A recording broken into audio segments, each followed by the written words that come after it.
জয় শ্রীরাম। ভাষণ দিত না, এর আগে অনেক ভাষণ দিয়েছে, আপনারা শুনেওছেন। এখন তো কাজের সময়, তার চেয়ে বড় কথা যারা এই পরিবর্তন করেছেন, এই দিনটা নিয়েছেন, আমার সামনে উপস্থিত আছেন, তাদেরকে নমস্কার করতে আর দর্শন করতে এসেছি। ভালো থাকুন সবাই। মঞ্চে উপস্থিত বহু পুরনো সাথী সব বসে আছেন, তার মধ্যে আমাদের বিধাননগরের মাননীয় বিধায়ক ডাক্তারবাবু উপস্থিত হয়ে গেছেন।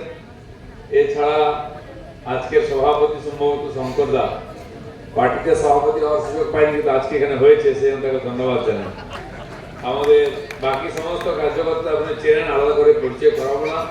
বিশিষ্ট অতিথি মাননীয় অ্যাডভোকেট রবীন্দ্রনাথ ঘোষ, যিনি বাংলাদেশ থেকে এসেছেন, বহু বছর ওখানে হিন্দুদের অধিকার নিয়ে লড়াই করছেন, কিন্তু বিশেষ পরিস্থিতির কারণে এখানেই আছেন, চিকিৎসার জন্য এসেছিলেন। তার সঙ্গে আমারও বহুদিনের পরিচয়, তিনি এসেছেন, তাকে ধন্যবাদ। সর্বোপরি যে পার্টির কর্মীরা নতুন আর পুরনো যাই হোক, যারা বিজেপির ঝান্ডাকে উঁচু করে ধরে বছরের পর বছর লড়াই করেছেন, অত্যাচার সহ্য করেছেন, মার খেয়েছেন, কেস খেয়েছেন, আর আজকে পশ্চিমবঙ্গের মানুষ এই দিনটা দেখতে পাচ্ছে, সেই ঝাড়ু কার্যকর্তারা ছিলেন, আছেন, থাকবেন, তাদের এই লড়াইকে আমি কুর্নিশ করি। এবং লড়াই খালি রাজ্যে হলে হবে না, পঞ্চায়েতেও জিততে হবে। পুরসভা নির্বাচন এবছর হতে পারে, পঞ্চায়েত পরের বছর হতে পারে।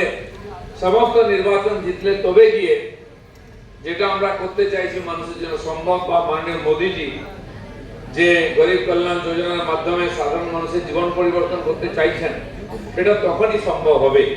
তাই বিজেপির উদ্দেশ্য, প্রধান থেকে প্রধানমন্ত্রী সব জায়গায় ভারতীয় জনতা পার্টির কার্যকর্তারা বসবেন আর দিয়ে সমাজ পরিবর্তন করবেন, মানুষের জীবনের পরিবর্তন করবেন।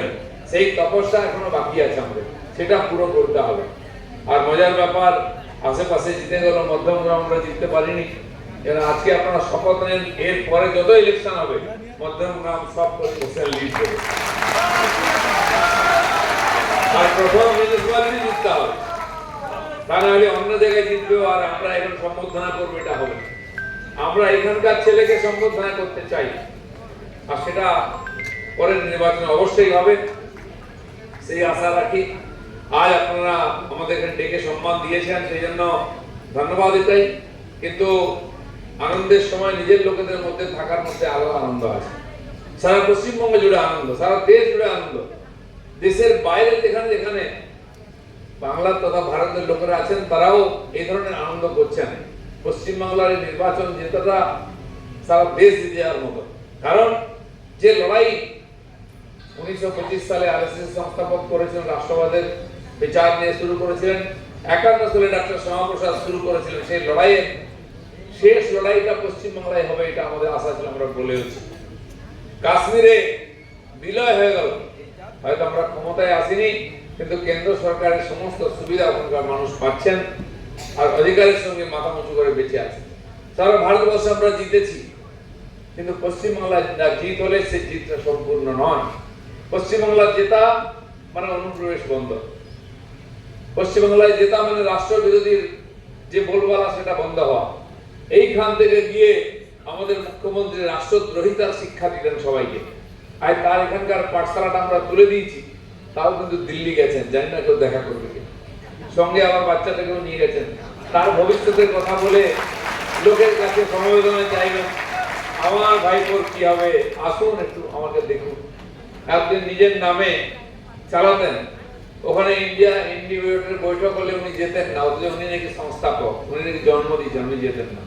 এখন উনি গেছেন, হয়তো আর কেউ আসবে না, এই পরিস্থিতি হয়েছে। তো এর জন্য তিনি দায়ী। কিন্তু এই গত 15 বছর এবং তার আগে আর 34 বছর, এই যে 50 বছরের যে কালখণ্ড পশ্চিমবাংলায়, এটা হচ্ছে সীমাহীন দুর্নীতি, অপশাসন তার সময়। এই সময়কালের মধ্যে যারা জন্মেছেন, বড় হয়েছেন, তারা জানেন না আইনের শাসন কি হয়, সংবিধানের শাসন কি হয়। এটা ভারত না বাংলাদেশ আমরা বুঝতে পারতাম না।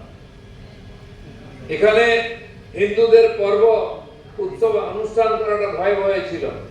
দুর্গা পূজার অনুমতি কোর্ট থেকে নিতে হবে, বিসর্জনের অনুমতি কোর্ট থেকে নেওয়া হবে, কালী পুজোর কালী মূর্তিকে পুলিশ নিজের ধ্যানে করে তুলে নিয়ে যেত, সে ভিডিও এখনো আছে। সবচেয়ে বেশি কষ্টে ছিলেন পশ্চিমবাংলার মায়েরা, মাতা আর গোমাতা, এই দুটো।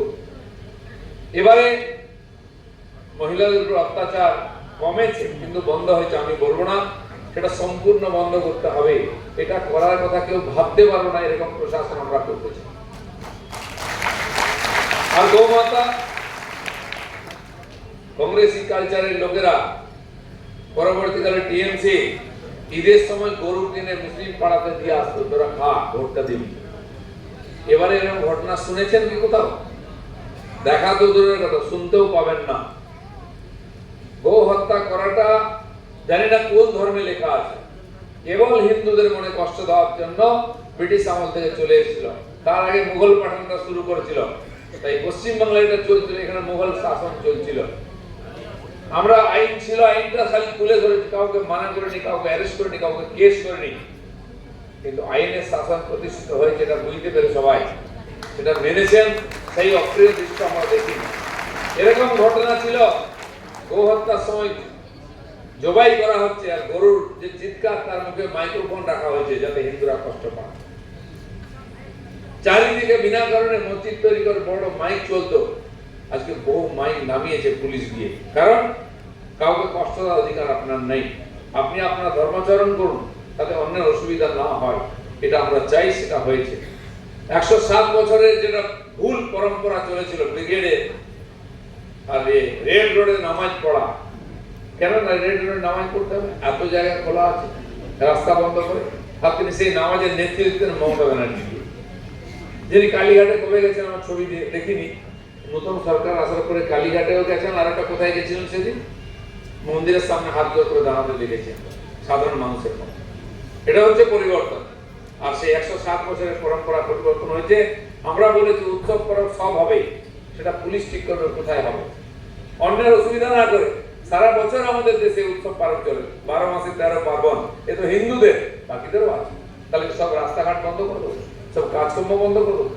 সব চলুন, আনন্দ করুন, বাকিদের আনন্দ করার সুযোগ দিন, কাজ করার সুযোগ দিন। তাই এবারে ব্রিগেড গ্রাউন্ডেতে নিশ্চিন্তে ঈদের নামাজ হয়েছে, তারাও আনন্দ পেয়েছেন, বাকিরাও আনন্দ পেয়েছেন। এটা হচ্ছে আইন, আইনের রাজ্য প্রতিষ্ঠা করার আমরা সংকল্প নিচ্ছি, এটা আমরা করব। আর সাধারণ মানুষ বুঝতে পেরেছেন। কালকে আমি ছিলাম ইলেকট্রিক ব্যবসায়ীদের একটা সম্মেলনে, তারা বলছেন যে মেট্রো বাজার দিয়ে বাইক নিয়ে যাওয়া যেত না, এখন গাড়ি নিয়ে যাওয়া যাচ্ছে। এটা হচ্ছে পরিবর্তন, রাস্তা নিজের থেকে ঘুরে আসছে।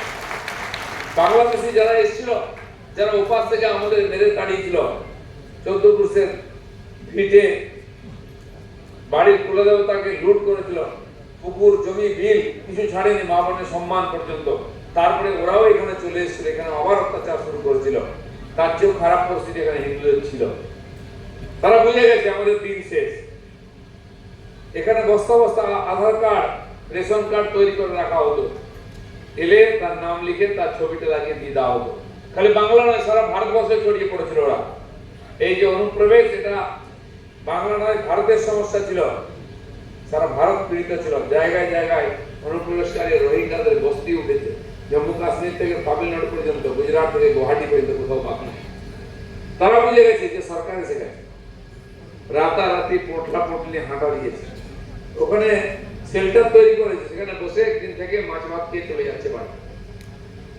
আমরা কাউকে তাড়াইনি, কাউকে কেস মারিনি, কিন্তু বুঝে গেছি এখানে থাকা যাবে না, কারণ সরকার পাল্টে গেছে। এই যে পরিবর্তন, পরিবর্তনটা পশ্চিমবাংলার প্রত্যেকটি মানুষ বুঝতে পারে এরকম পরিবর্তন হওয়া চাই। কিছু কিছু পরিবর্তন বোঝা যাচ্ছে। গতকাল মাননীয় রেলমন্ত্রী এসেছিলেন, সরকারের সমস্ত অফিসাররা, এমএলএ এমপি মন্ত্রীরাও সেই বৈঠকে ছিলেন। প্রথমবার পশ্চিমবঙ্গের এরকম বৈঠক হলো। রেলের সঙ্গে ঝগড়া করাটা ফ্যাশন ছিল। 100-র বেশি প্রজেক্ট রাজ্য সরকার আটকে রেখেছিল, এনওসি দেয়নি, নাহলে জায়গা দেয়নি। আপনার এখানে ফুট ওভারব্রিজ তৈরি হবে, আরবি মানে রোড ওভারব্রিজ তৈরি হবে, কিন্তু যেখানে উঠবে আর যেখানে নামবে সেই জায়গাটা খালি করা হচ্ছে না। পাস হয়ে গেছে, টাকা এসে গেছে, বছরের পর বছর আটকে আছে, সরকার অনুমতি দিত না। আপনারা শুনেছেন চিংড়িহাটা মেট্রোর কাজ আটকে ছিল, সরকার, রাজ্য সরকার জোর করে কোর্ট পর্যন্ত গেছিল চালু না হয়। প্রথম দিন আমরা অনুমতি দিয়েছিলাম, 3 দিনের মধ্যে ব্রিজ জুড়ে গেছে। তার জন্য নিউ টাউন মেট্রো আটকে ছিল। গতকাল বললেন মন্ত্রী যে গত বছর আমরা রেলের উন্নয়নের পশ্চিমবাংলায় 4,000 কোটি টাকা দিয়েছিলাম, কারণ